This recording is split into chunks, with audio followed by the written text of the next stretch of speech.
Hi friends, ಎಲ್ಲರಿಗೂ ನಮಸ್ಕಾರ. Welcome to my YouTube channel Rajini's kitchen corner. ಇನ್ನೂ ಯಾರೆಲ್ಲ ನನ್ನ ಚಾನಲ್ನ ಸಬ್ಸ್ಕ್ರೈಬ್ ಮಾಡಿಲ್ಲ, ಪ್ಲೀಸ್ ಸಬ್ಸ್ಕ್ರೈಬ್ ಮಾಡಿ, ಲೈಕ್ ಮಾಡಿ, ಶೇರ್ ಮಾಡಿ, ಕಮೆಂಟ್ ಮಾಡಿ. ಅಡುಗೆಗಳೆಲ್ಲ ಹೇಗಿದೆ, ಟೇಸ್ಟ್ ಹೇಗಿದೆ ಅಂತ ಒಂದು ಸಲ ಮನೆಯಲ್ಲಿ ಟ್ರೈ ಮಾಡಿ ನನಗೆ ಹೇಗಿತ್ತು ಅಂತ ಕಮೆಂಟ್ ಮಾಡಿ. ಇವತ್ತು ನಾನು ನಿಮ್ಗೆ ಹೇಳ್ಕೊಡ್ತಿರೋಂಥ ರೆಸಿಪಿ ಚಿಕನ್ ಫ್ರೈ. ತುಂಬ ಈಸಿಯಾಗಿ ತುಂಬ ಬೇಗನೆ ಮಾಡ್ಕೊಳ್ಳೋ ಅಂಥ ರೆಸಿಪಿನ ನಾನು ಇವತ್ತು ಹೇಳ್ಕೊಡ್ತಾ ಇದ್ದೀನಿ. ಅದನ್ನು ಹೇಗೆ ಮಾಡ್ಕೊಳ್ಳೋದು, ಅದಕ್ಕೆ ಯಾವುದೆಲ್ಲ ಇಂಗ್ರೀಡಿಯೆಂಟ್ಸ್ ಬೇಕು ಅಂತ ಇವಾಗ ನಾವಿಲ್ಲಿ ನೋಡೋಣ. ತುಂಬ ಈಸಿಯಾಗಿ ತುಂಬ ಸಿಂಪಲ್ಲಾಗಿ ಟೇಸ್ಟಿಯಾಗಿ ಮಾಡ್ಕೋಬೋದು. ಬನ್ನಿ ಅದನ್ನು ಇವಾಗ ಹೇಗೆ ಮಾಡೋದಂತ ನೋಡೋಣ. ನಾನಿಲ್ಲಿ ಒಂದು 150 ಗ್ರಾಮ್ ಚಿಕನ್ನ ಅರಶಿನ ಹಾಕ್ಬಿಟ್ಟು ತೊಳೆದ್ಬಿಟ್ಟು ವಾಶ್ ಮಾಡಿ ಇಟ್ಕೊಂಡಿದ್ದೀನಿ. ಒಂದು ಮೀಡಿಯಮ್ ಸೈಜ್ ಈರುಳ್ಳಿನ ಸಣ್ಣ ಸಣ್ಣದಾಗಿ ಕಟ್ ಮಾಡಿ ಇಟ್ಕೊಂಡಿದ್ದೀನಿ ಉದ್ದಕ್ಕೆ.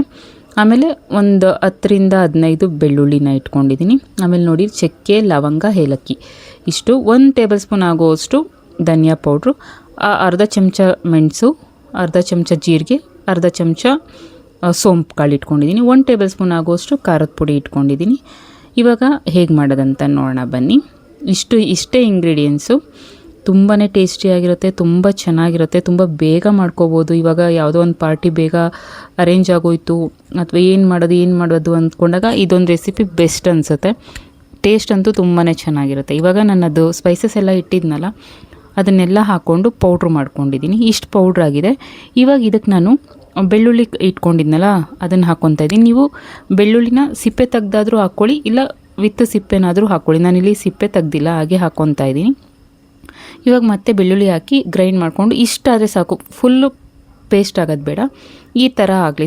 ತರಿನೂ ಅಲ್ಲ, ಫುಲ್ ಪೇಸ್ಟು ಅಲ್ಲ, ಮೀಡಿಯಮ್ ಆಗಿ. ಓಕೆನಾ. ಇವಾಗ ಚಿಕನ್ಗೆ ನಾನಿಲ್ಲಿ ಒಂದು ಅರ್ಧ ಟೇಬಲ್ ಸ್ಪೂನ್ ಆಗುವಷ್ಟು ಅರಶಿನ ಹಾಕ್ಕೊಂಡು ರುಚಿಗೆ ಎಷ್ಟು ಬೇಕೋ ಅಷ್ಟು ಉಪ್ಪು ಹಾಕ್ಕೊಳ್ಳಿ. ಕಮ್ಮಿ ಆಯಿತು ಅಂದರೆ ಆಮೇಲೆ ಬೇಕಂದರೆ ನೀವು ಫ್ರೈ ಮಾಡಬೇಕಾದ್ರೆ ಹಾಕ್ಕೋಬೋದು.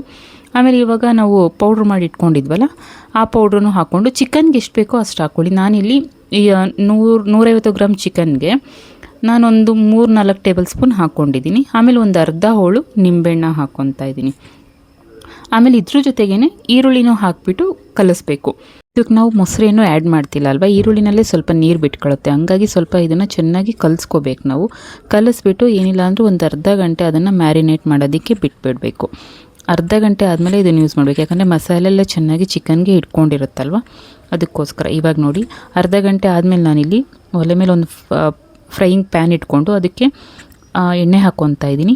ಎಣ್ಣೆ ಸ್ವಲ್ಪ ಬಿಸಿ ಆದಮೇಲೆ ಅದಕ್ಕೆ ನಾವು ಮ್ಯಾರಿನೇಟ್ ಮಾಡಿ ಇಟ್ಕೊಂಡಿದ್ವಲ್ಲ ಅದು ಚಿಕನ್ನು, ಈರುಳ್ಳಿ, ಮಸಾಲೆ ಎಲ್ಲ ಮಿಕ್ಸ್ ಮಾಡಿ ಅದನ್ನು ಹಾಕ್ಕೊಂಡು ಫ್ರೈ ಮಾಡ್ಕೊತೀನಿ. ಇದಕ್ಕೆ ನಾವು ಇಲ್ಲಿ ಮತ್ತೆ ಒಗ್ಗರಣೆಗೆ ಈರುಳ್ಳಿ, ಟೊಮೆಟೊ ಏನನ್ನೂ ಆ್ಯಡ್ ಮಾಡ್ತಾಯಿಲ್ಲ.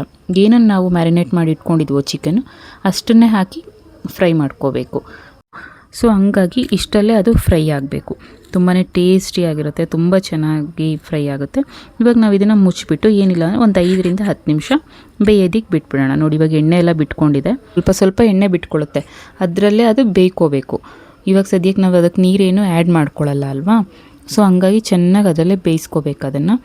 ಅದ್ರದ್ದು ಮಸಾಲೆ ನಾವು ಹುರ್ಕೊಂಡಿಲ್ಲ, ಹಾಗೆ ಪೌಡ್ರ್ ಮಾಡ್ಕೊಂಡಿರೋದಲ್ವ, ಸೊ ಅದ್ರದ್ದು ಹಸಿ ಸ್ಮೆಲ್ಲೆಲ್ಲ ಹೋಗಬೇಕು. ಒಂದು ಸ್ವಲ್ಪ ಹಸಿ ಸ್ಮೆಲ್ ಬರುತ್ತಲ್ಲ ಅದೆಲ್ಲ ಹೋಗೋವರೆಗೂ ಫ್ರೈ ಮಾಡ್ಕೋಬೇಕು. ಈಗ ಸ್ವಲ್ಪ ನಾನು ಅದಕ್ಕೆ ಒಂದು 8ರಿಂದ 10 ಕರಿಬೇವು ಎಲೆ ಹಾಕ್ಕೊಂಡಿದ್ದೀನಿ.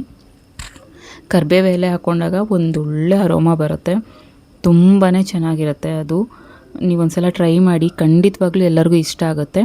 ಅದನ್ನು ಬಿಟ್ಟು ನೀವು ಬೇಜಾರಾಗ್ತಿದೆ ಅಂದಾಗ ಈ ಥರ ಬೇಗ ಮಾಡ್ಕೊಂಡು ತಿನ್ಬೋದು. ನೋಡಿ ಇವಾಗ ಇದು ರೆಡಿಯಾಗಿದೆ. ಇವಾಗ ಇದಕ್ಕೆ ಕೊತ್ತಂಬರಿ ಸೊಪ್ಪು ಹಾಕಿಬಿಟ್ಟು ನಾನು ಸರ್ವಿಂಗ್ ಪ್ಲೇಟ್ಗೆ ಸರ್ವ್ ಮಾಡ್ಕೊಂಡಿದ್ದೀನಿ. ಇಷ್ಟೇ ನೋಡಿ, ಎಷ್ಟು ಈಸಿಯಾಗಿ ಮಾಡ್ಬೋದು. ರಸಮ್ ರೈಸ್ ಮಾಡಿದಾಗ ಅಥವಾ ಬೇಳೆ ಸಾರು ಮಾಡಿದಾಗ ಸೈಡ್ ಡಿಶ್ಶಾಗಿ ಇದನ್ನು ಯೂಸ್ ಮಾಡ್ಕೊಂಡು ತಿಂದರೆ ತುಂಬಾ ಟೇಸ್ಟಿಯಾಗಿರುತ್ತೆ. ಎಲ್ಲರಿಗೂ ಕೂಡ ತುಂಬಾ ಇಷ್ಟ ಆಗುತ್ತೆ. ನೋಡಿ ಫ್ರೆಂಡ್ಸ್, ಎಷ್ಟು ಚೆನ್ನಾಗಿ ಕಾಣಿಸ್ತಾ ಇದೆ. ತುಂಬಾ ಬೇಗ ಆಗೋವಂಥ ರೆಸಿಪಿ. ಮನೇಲಿ ಮಾಡ್ಕೊಂಡು ಹೇಗಿತ್ತು ಅಂತ ನನಗೆ ಕಮೆಂಟ್ ಮಾಡಿ. ವಿಡಿಯೋ ನೋಡಿದ್ದಕ್ಕಾಗಿ ಧನ್ಯವಾದ.